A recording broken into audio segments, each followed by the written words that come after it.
Mesdames, Messieurs, bonjour et merci d'avoir pris ce rendez-vous de l'information dans l'actualité de ce 13h, conformément à l'article 112 de la Constitution béninoise. Le chef de l'État, Patrice Talon, était ce matin face à la représentation nationale. Vous suivrez un extrait du discours du président de la République, Patrice Talon, dans ce journal. Le Conseil des ministres s'est tenu hier en présence du chef de l'État, Patrice Talon. Vous suivrez les décisions prises avec le porte-parole du gouvernement. En Ouganda, la loi anti-homosexualité est examinée par la Cour constitutionnelle, une loi très critiquée par les Nations Unies et les pays occidentaux. C'est tout pour le sommaire. Vous gardez votre position pour le développement de ce journal.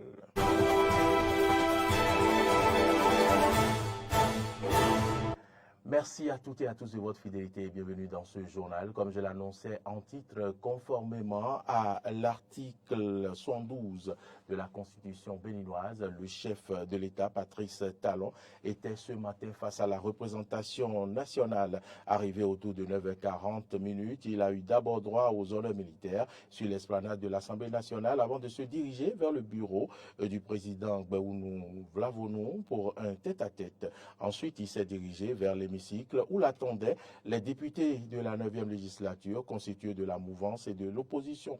Suivons ici un extrait du discours du chef de l'État, Patrice Talon, qui s'est adressé à la nation béninoise.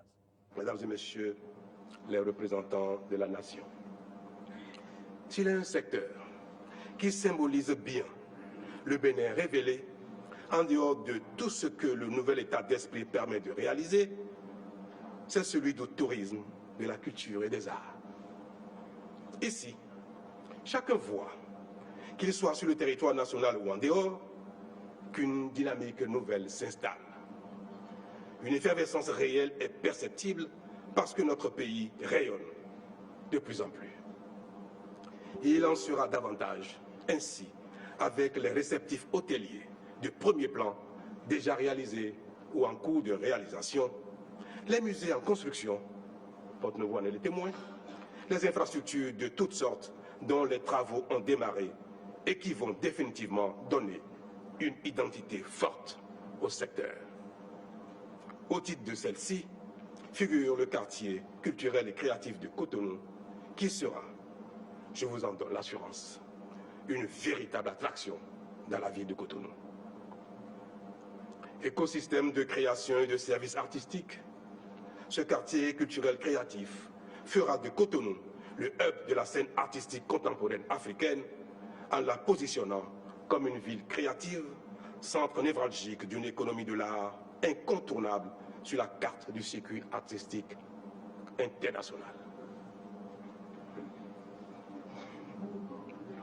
Le visiteur, qu'il soit du Bénin profond ou de l'étranger, verra, entre autres, se côtoyer dans cet écrin le musée d'art contemporain de Cotonou, l'Institut franco-béninois, le Nouveau, un nouveau village artisanal, des ateliers de résidence d'artistes, des salles de cinéma, de bowling, de jeux vidéo, l'Arena, plateforme multifonctionnelle de 7000 places de classe mondiale, pouvant accueillir différents types d'événements sportifs, des concerts, des congrès, des événements de divertissement et de festivités, ou de festivals. Mesdames et messieurs les députés, notre volonté farouche de maintenir au Bénin nos matières premières produites par nos vaillantes populations relève de notre volonté à créer de la richesse et de l'emploi au Bénin, ici, par l'effort des uns, de sorte que nos enfants, les uns après les autres, ne soient dans la détresse et soient contraints à l'exil, d'autant qu'on peut l'observer. Les règles dans le monde nous appellent à prendre conscience de ce que le bonheur, c'est pas dehors, c'est au Bénin. Et c'est pour cela, Monsieur le Président, que nous ne ménagerons aucun effort. Nous ferons de notre politique une foi, une véritable détermination pour que les efforts ne soient pas faits au gré des uns des autres. Si l'intérêt du Bénin s'observe et doit se construire, doit être réel par nos efforts, les dirigeants que nous sommes en feront donc le serment et feront en sorte que chaque Béninois n'ait pas le choix cette dynamique va s'amplifier sur les années à venir, avec un effet d'entraînement sur les industries locales, qu'elles soient implantées à Glodibé ou partout dans le Bénin.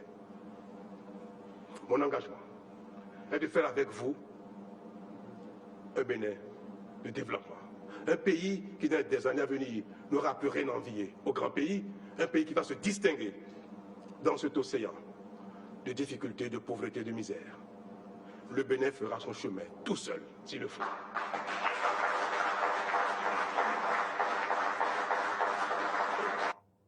Claudine Fiavi-Prudencio, présidente du parti Renaissance nationale, s'est prononcée sur le discours du chef de l'État en ces termes. Je cite, le chef de l'État a fait un discours qui, en peu de mots, comme à son habitude, résume bien les principales préoccupations de nos populations, du dirigeant jusqu'aux citoyens de la basse classe qui rêvent de sortir de son extrême vulnérabilité en passant par les travailleurs du public, les acteurs du secteur privé, les couches sociales essentielles telles que les femmes et les jeunes. Point de suspension. J'ai été sensible à la posture optimiste du chef de l'État.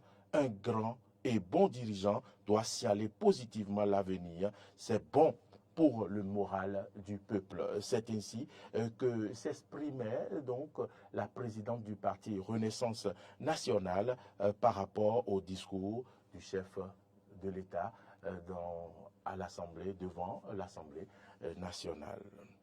Cette édition se poursuit. Le Conseil des ministres s'est tenu hier en présence du chef de l'État, Patrice Talon. Plusieurs décisions ont été prises, dont la création de la société d'entretien et de maintenance des immeubles sémis et approbation de ces statuts. Suivons ici un extrait du compte rendu dit par le porte-parole du gouvernement, le secrétaire général adjoint Wilfrid Liangongwedi. Au chapitre des mesures normatives, en point 1, transmission à l'Assemblée nationale pour examen et vote du projet de loi modifiant et complétant la loi numéro 2022-16 du 19 octobre 2022 portant création, organisation et fonctionnement de la Cour spéciale des affaires foncières. Ce projet de loi complétive suggère la redéfinition des compétences d'attribution de la Cour spéciale des affaires foncières pour lui permettre de connaître désormais autant des actions en revendication ou en confirmation de droits de propriété que des actions relatives à l'expropriation pour cause d'utilité publique. En point 2, création de la société d'entretien et de maintenance des immeubles semis et approbation de ses statuts. Depuis 2016, l'exécution du programme d'action du gouvernement a permis à notre pays de se doter d'un patrimoine immobilier important et de qualité, couvrant de nombreux secteurs, bâtiments résidentiels, administratifs, équipements hôteliers, de loisirs, etc. Ce développement remarquable de l'immobilier nécessite un entretien adéquat et optimal par des professionnels du métier afin de garantir la durabilité des infrastructures construites. À cet effet, l'État s'est associé avec des organismes publics ou parapublics pour créer la SEMI dont les prestations couvriront tout le territoire national. Au chapitre des communications, en point 1, réalisation de missions de maîtrise d'œuvre complète dans le cadre des projets de réhabilitation de lycées techniques agricoles, de lycées techniques professionnels et de construction du lycée technique du tourisme, hôtellerie et restauration d'Akasato, ainsi que du lycée des jeunes filles d'Abomey. En point 2, réhabilitation de bâtiments et acquisition d'équipements au profit des unités de cardiologie interventionnelle et de réadaptation cardiovasculaire du Centre national hospitalier et universitaire Hubert Kutukumaga de Cotonou.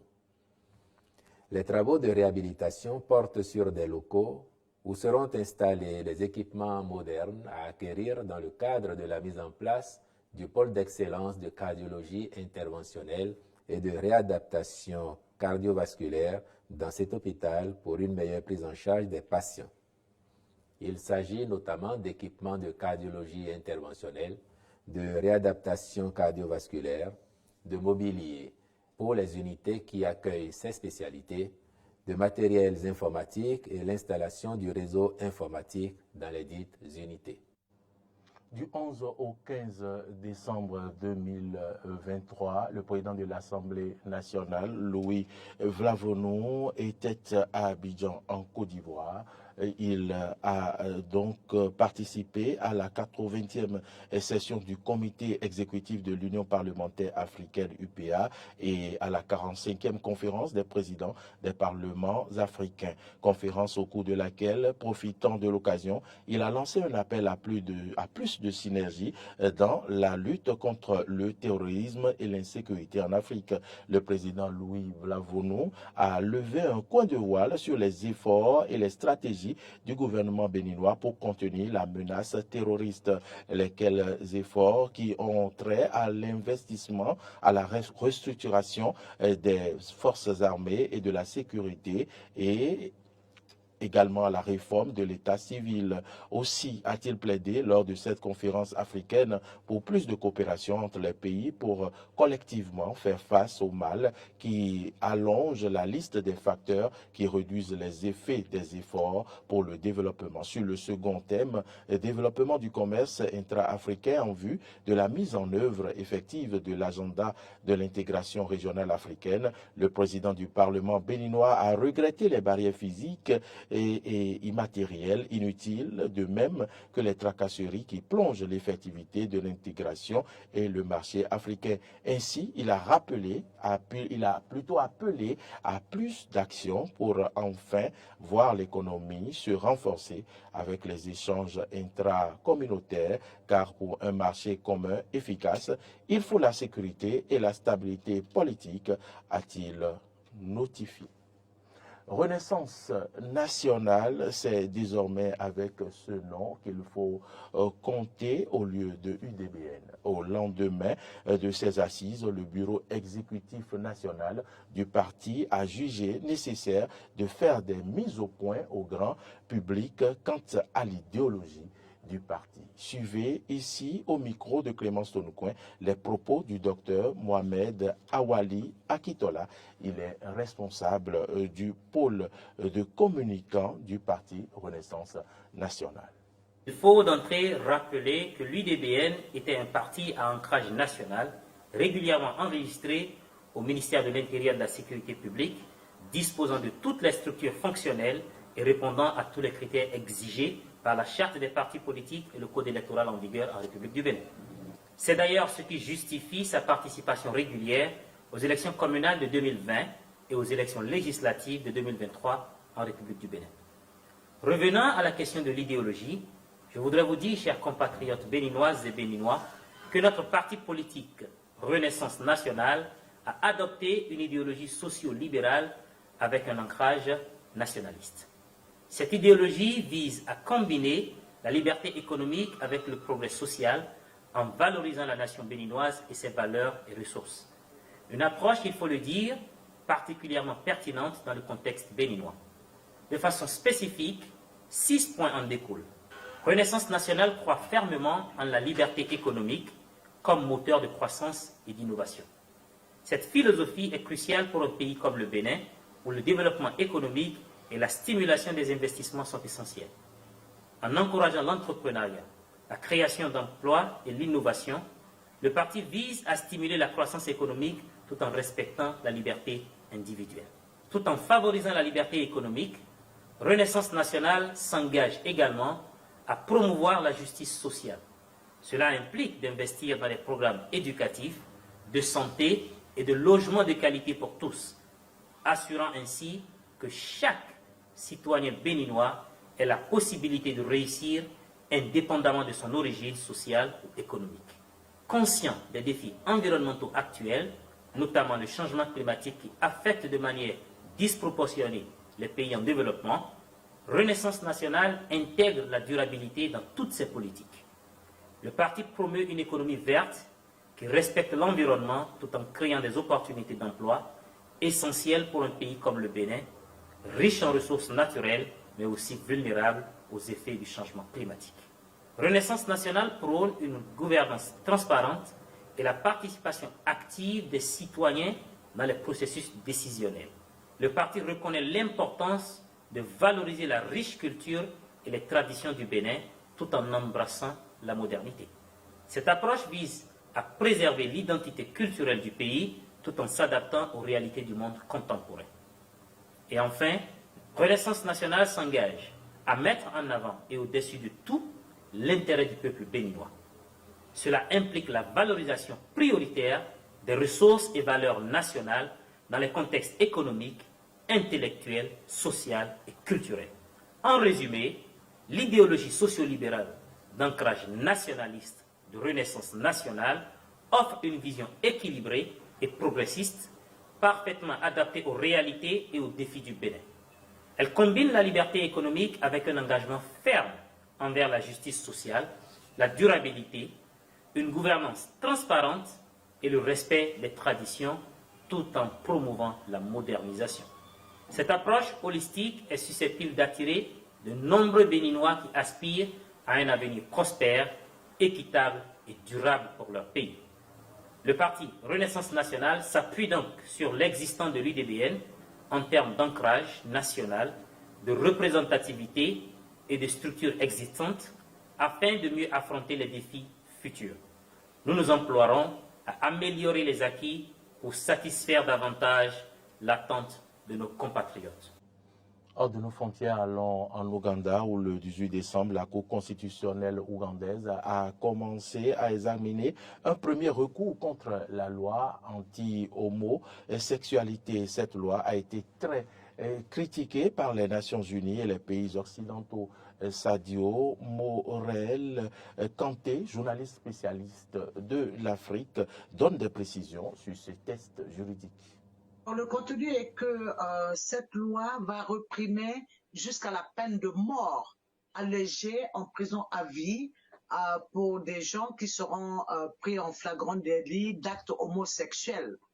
Alors, ça, c'est parce que je crois que le président ougandais veut plaire à ses partisans, à ses futurs électorats, même si c'est un pouvoir dur qui est là-bas, il a quand même des gens qui le soutiennent, qui veulent leur plaire, et peut se passer dans ce cas de l'aide de la GOA des États-Unis.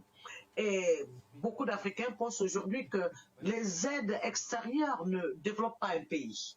Et donc, il va s'en passer pour tenter, pour essayer d'être dans la même ligne que ses compatriotes qui n'aiment pas, on le sait, la plupart des Africains sont dans le déni de l'homosexualité, et cela est d'autant plus exacerbé que les 3 religions que nous avons dans le monde condamnent également l'homosexualité. Alors, beaucoup d'Africains également perçoivent depuis le président Obama que les Américains surtout veulent imposer ce qui est possiblement acceptable chez eux à des peuples qui n'ont pas cela dans leur culture. Donc, on avait vu que Macky Sall avait répondu par la négative à Obama au Sénégal.